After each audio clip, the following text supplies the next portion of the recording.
Okay,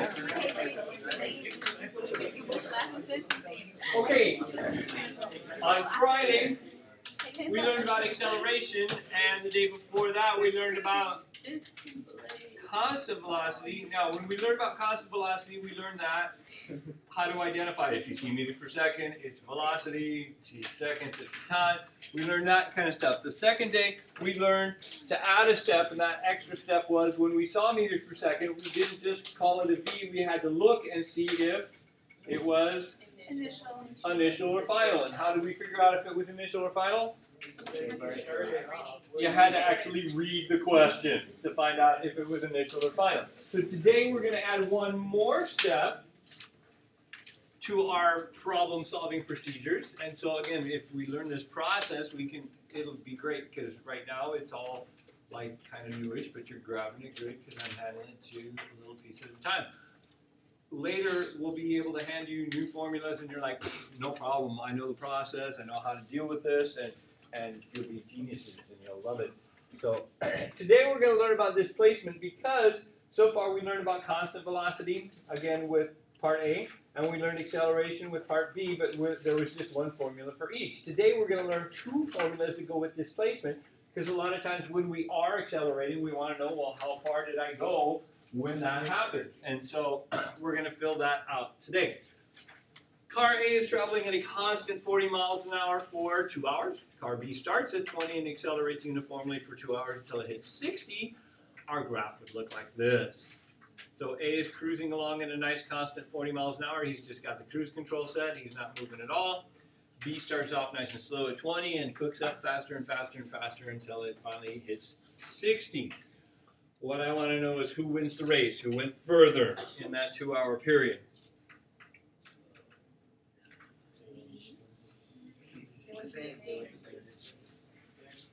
What do you mean they went the same? They were totally going different speeds.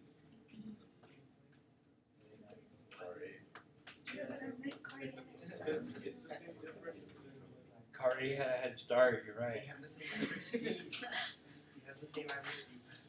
Okay, at the beginning of the race, who was winning? Car A. Car A was going twice as fast as B, so he was totally putting more and more distance in between them, right? But as the first hour is progressing, car B is getting closer to car A's speed, but car A is still faster. So for the whole first hour, car A was getting farther and farther and farther ahead of B. It's just that the gap was getting, I mean, you were still getting a bigger and bigger gap, but it wasn't getting bigger faster. Did that make sense? No. Okay, what happens here is, since I'm 20 miles an hour faster in this region, then the gap between us is getting big fast. Here I'm only going 10 miles an hour faster than you, so I'm still getting bigger, but not as fast. Here I'm only 2 miles an hour faster than you, so I'm still pulling away from you, but it's smaller. Well, what happens right here? Some people think, oh, they meet at the same time. No, at this point, they finally hit the same speed. So at that point, they're cruising along, and the distance in between them isn't getting bigger or smaller. They're going at the same speed, but that whole time, A has been making the gap in between them bigger. But what happens after 1 hour? B starts to get faster than A, which means the distance in between them starts to get smaller and smaller, and since B is getting faster and faster and faster, that distance is getting smaller faster. Does that make sense? So what should happen at exactly 2 hours? That should be right when B pulls even with A. So they ended up tying. Now, that should make sense because the average speed of A was 40, but the average speed of B was also 40. He spent half the time above 40 and half the time below 40, and he spent an equal amount of time above and below. And so here he's like 1 less and 1 more and 2 less and 2 more and 3 less and 3 more. And so it ends up averaging out. Now, the interesting thing about graphs is if you take the area underneath the line, it represents the displacement. So if you think of the area under the car A's trip, that's this whole thing. It's a nice little rectangle, right? And then if you look at the area covered by car B, well, car B, he's got this funky area, but then he's also got this part. Now, if I take this part right here, and I cut it off, and I flip it over, and I stick it right here, is it going to be exactly the same as A's was? Yeah. So that tells us that they're going to cover the same distance at the same time, which, that was weird. Thank you. It's all going to go away eventually. There we go. So it tells us that a car accelerating is going to travel just like one moving at a constant velocity as long as the average velocity is the same, which it is there. How do we find the average velocity? How do you average anything? Add them up and divide by the number of things. So do I have to add every number from 20, 21, 22, 23, 24, 25 all the way up to 60? No, all I have to do, if it's a nice straight line like that, is all I have to do is take the initial one and the final one. So how many am I averaging there? 2. So I'm going to add them up and divide by 2. So to find the average speed, I'm just going to take the initial and the final, add them up, and divide by 2. No problem. We learned the first day that V equals D over T, so we want to find the D, so the T needs to come up next to the V. Now what we're going to do is we said the average speed acts just like a constant speed, so I'm going to take out this constant speed V and replace it with this average speed there. So if we do that, we end up with this pretty equation. And again, see, D stayed D, and the T is still T, but instead of a V here, I took this whole thing and stuck it in place of V. So that's a nice, pretty equation. Some people don't like it that way. They would rather write 1/2 instead of over 2. I kind of prefer the over 2 because it shows algebraically this 2 is on the bottom on this side. I would move it to the top on that side. And so I think it's a little more clear algebraically, the top one. But this is one of our new formulas for today. Our second one is coming from, well, what happens if I don't care about VF, but I do know my A? So now we're going to take Friday's formula, the acceleration formula. When we solved it for VF, it looked like that. So we had VF equals VI plus AT. And then we took today's formula that we just had. And what we want to do is get rid of VF. So that means we want to stick all this stuff in where VF used to was here. So first I'm going to move the 2 up. And yeah, we get to use algebra. It's great fun. So first I'm going to move the 2 up, and if the 2 comes up, it comes up right next to the D, so that's going to look like that. And then again, I'm going to take the VF out and replace it with what VF equaled to in the other equation, which was VI plus AT.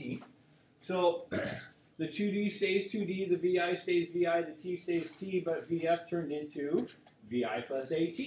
Then those of you who are astute notice that, hey, look, I have a VI and I have another VI. And that gives me, very good, there's always somebody that likes to scream out, VI squared, and that would work if they're multiplying, but here they're adding, so that's just going to be 2VI. And then I say, hey, I want to factor this T in, which means I multiply it by both sections inside the parentheses. So 2VI times T turns into 2VIT, and AT times T turns into AT squared.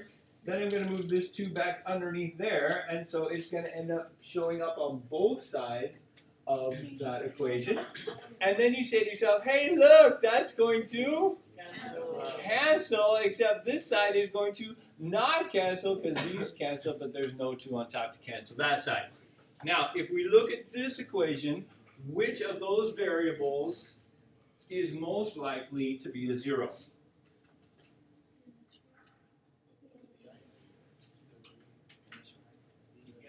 Yeah, the VI, because oftentimes when we start races and things like that, we know that the VI is 0. So if VI is 0, then VI times T is 0, and 0 plus AT squared over 2 is just, hey, so if this side is going to drop off, to me, it looks nicer if the part we drop off is at the end instead of the beginning. I don't know why. I like it better that way. So this is the way that we're going to write our second equation. So both of those are written down for you on your note sheet already. We have those 2 equations. What I have done here is I am not going to expect you to do this algebra. I just like to show you where equations come from. I don't want you to think that I just woke up one night and God gave me a formula in a dream. But instead, He gave me a brain and said, hey, figure out how you can find the formula, man. And yeah, what fun, right? So here are our two beautiful formulas. So now we get to add one extra step to the type of problems that we're doing. So Betty is on drag racing. She hits the green light and speeds along, accelerating 2.39 meters per second squared for 12.9 seconds. How far was her race? So again, we look and we say, hey, my first number is 2.39 meters per second squared. When I see that little squared, I instantly think, My second number says 12.9 seconds, and seconds, of course, is time. Then I say, well, I seem to have run out of numbers, man. But did I run out of numbers? What's my hidden number? Velocity. The initial velocity is, because she's drag racing, and if you're not moving at 0 at the beginning of the race, you're cheating, and they call you on that. So how far was her race we're looking for? Duh. Now, here's the thing that's different today than on Friday. On Friday, we just had one formula for acceleration. We always use that every single time. But today, we have 2D formulas. So how do I decide which one I want to use? Well, I don't decide, oh, this one looks easier to use, or this one's prettier, or I just like the top one. Or you have to figure out which one actually fits. It's kind of like when we were doing sine, cosine, and tangent. If I gave you opposite and adjacent, no matter how much you like sine, you can't use it there because opposite and adjacent go with tangent. So you're stuck using tangent. Same thing here. What we're going to say is, I have identified A and T and VI, so what D formula has those three things in it? And that's going to be the second formula. So I'm stuck using the second formula because that's what I've got. But can you see why, if I can't identify the variables right, I'm going to have some trouble? Because if I decided, oh, I'm going to call this VF, now suddenly I'm going to use the other formula, and everything's going to be wrong. Okay, so I have to identify variables correctly. Now, what's going to happen here is the VIT is going to drop off. Why? 0.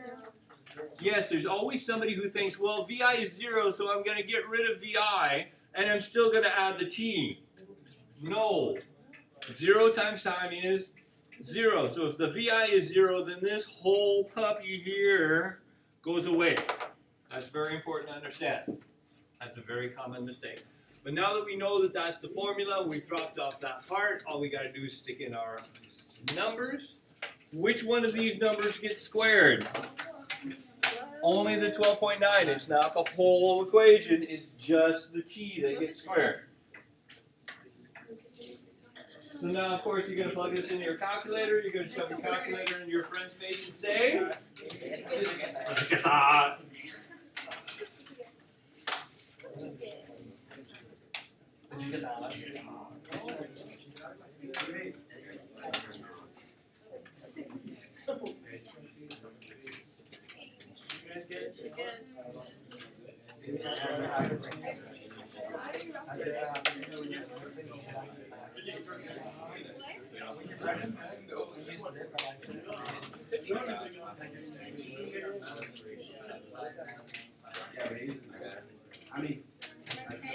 Ideally, you got 198.85995.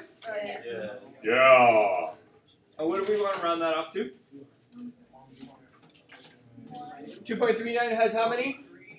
And this has? So the answer should have? So I'm going to round that to 199 ooms. Now, ooms is a nice logical thing to put, but some of you are not as good at this, and this is a good way to check if your algebra is bad, is to check your units. So if you follow through on your units, 2.39 had what unit? Meters per second squared. Hey, that was in meters per second squared. And then we multiply it by 12.9, which was in seconds, except that was squared. So that means, hey, look, that's going to cancel out that, leaving me. Is that a good thing to get for a dove? Yes. Yeah, so if you carry through your stuff, especially if you have to move your equation around, if you double check like this and your unit turns out to be some weird funky unit nobody's heard of before, that means you probably did your algebra wrong. If the units work out like this quite nicely, then you say, ha, I did my algebra right. Okay, so that can help us with that sort of thing.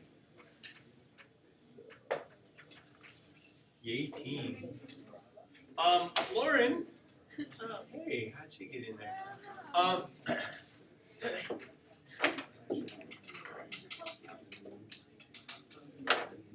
Someday. What? Sure. Lauren is riding her trike at 1.39 meters per second when she starts careening down a hill for 8.39 seconds, reaching a speed of 9.75 meters per second. How far did she cruise?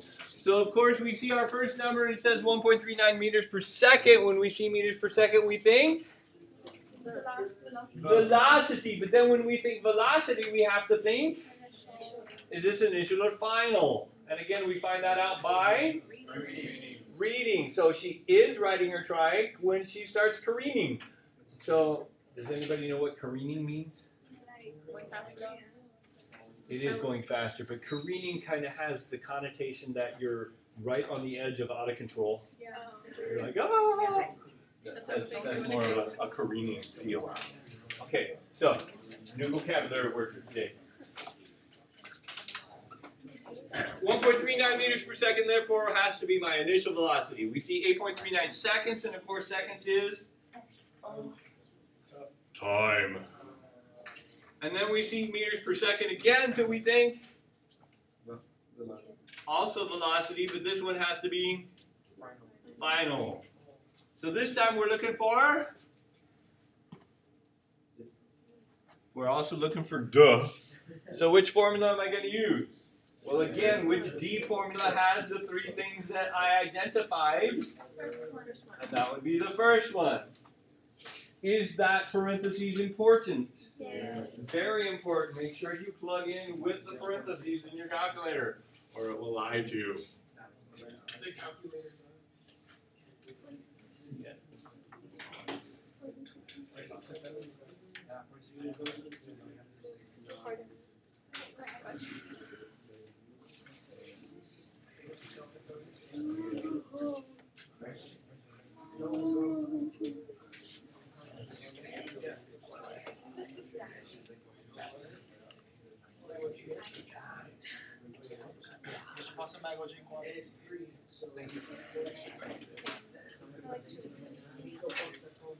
When I plugged in, I got 46.7323.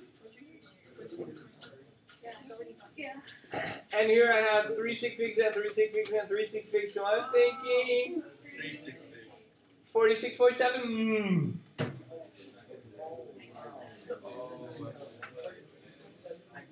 Pretty straightforward, right?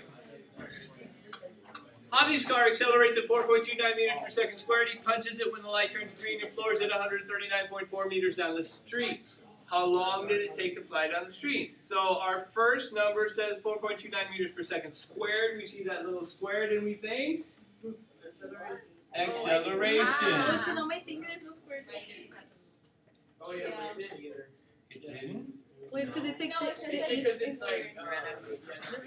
Oh, I'm sorry. It's there. It's just really light. See? That's my printer. Okay. So 139.4 is Do we know anything else? No. Yes. Initial. Yes, because we can read, we say, hey, the light turns green, which means the light used to was red, which means I was just sitting there doing nothing. So the VI had to be 0 in this case. So this time we're looking for how long is it going to take him to fly down the street, which is a time. So we're saying what time formula has VI, A, and D in it? And yes, we're at our second equation again. Unfortunately for us, the VIT dropped off again. Now, I realize in both of the examples here, the VI did drop off. It's not going to drop off all the time, but it is in these two examples. And it's good that it drops off in this example because if I'm looking for time and I have time plus time squared, I have to, if I'm looking for time, I have to use the quadratic equation. And I know most of you hyperventilate when we start talking about quadratic. So at this point we'll say, hey, lucky for us, this drops off. Now, if this drops off and we're looking for t squared, we have to do some algebra here. If our unknown is at the top, which it is, then it stays there and everything else moves away. So 2 moves from the bottom on this side to the top on that side, and A moves from the top on this side to the bottom on that side. So they basically move diagonally across the equal sign. Get it? Yes. Isn't that pretty? That's So yeah, after we algebra, we get t squared is 2d over a. At the end, I'm going to need to, to get rid of that square, I'm going to have to unsquare it, which is square rooting.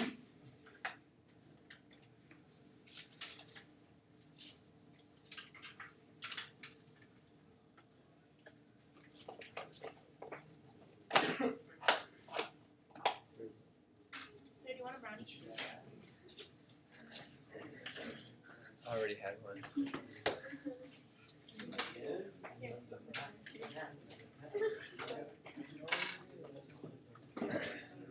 So if you got 64.98345, you forgot to square root it.